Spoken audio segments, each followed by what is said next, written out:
சாரம் டிவி சந்தாதாரர்கள் அனைவருக்கும் எனது கனிவான பணிவான வணக்கங்கள்.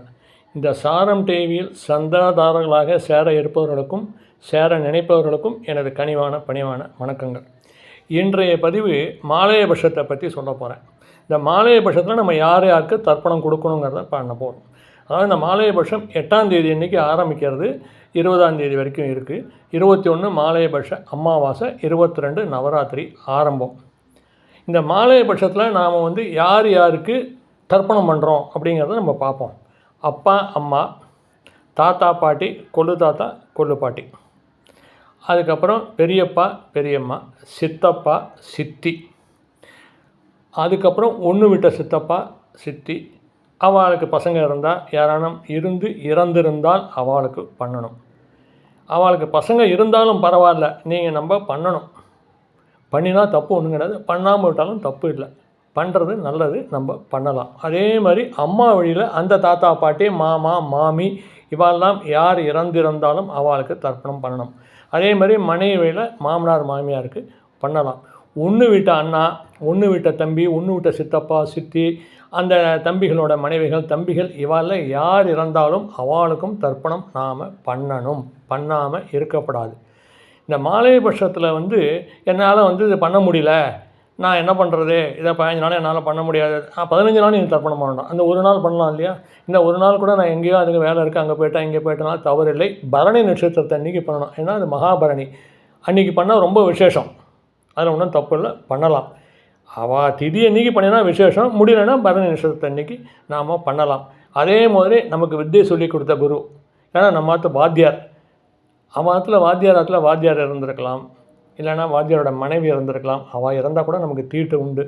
அவளுக்கும் நம்ம இந்த மாலையபட்சத்தில் திதி தர்ப்பணம் கொடுக்கணும், கொடுக்காமல் இருக்கக்கூடாது, கொடுக்கணும். அதுக்கப்புறம் நம்மளுக்கு அவள் வாத்தியார் வயலில் யாரான வந்தால் நமக்கு வாத்தியாராக வந்துடுவா. அதனால் அந்த வாத்தியார் இறந்தால் அவளுக்கும் நம்ம தர்ப்பணம் கொடுக்கணும். நமக்கு தெரிஞ்சவா ரொம்ப உனக்கு வித்தை யாருக்கான வித்தை சொல்லி கொடுத்துருப்பா ஒரு வாத்தியார், அவள் இறந்தாலும் அவளுக்கும் நம்ம தர்ப்பணம் பண்ணணும், பண்ணாமல் விடக்கூடாது. இந்த 15 நாளும் தர்ப்பணம் பண்ணுறதுனால முன்னோர்கள் திருப்தி அடைஞ்சு நமக்கு சகல விதமான சௌகரியங்களையும் கொடுப்பா அப்படிங்கிறது ஒரு நம்பிக்கை. அதனால் நம்ம விடாமல் பண்ணணும். சரி, நான் 15 நாளைக்கு இந்த பண்ணிட்டேன், இந்த அமாவாசை தர்ப்பணத்தை பண்ணணுமானா கண்டிப்பாக அமாவாசை தர்ப்பணத்தை நாம் பண்ணணும். மாலையபட்ச அமாவாசை தர்ப்பணத்தை நிச்சயமாக பண்ணணும், பண்ணாமல் விடக்கூடாது. ஏன் நான் சித்தப்பா சித்தி பெரியப்பா பெரியம்மா, அவன் அண்ணா தம்பிகள், ஒன்று விட்ட அண்ணா தம்பிகள், இவள் அத்தனை பேருக்கும் நம்ம ஏன் பண்ணுறோன்னா, இவள் எல்லாருக்குமே நாம் வருஷத்தில் ஒரு நாள் தான் பண்ணுறோம்.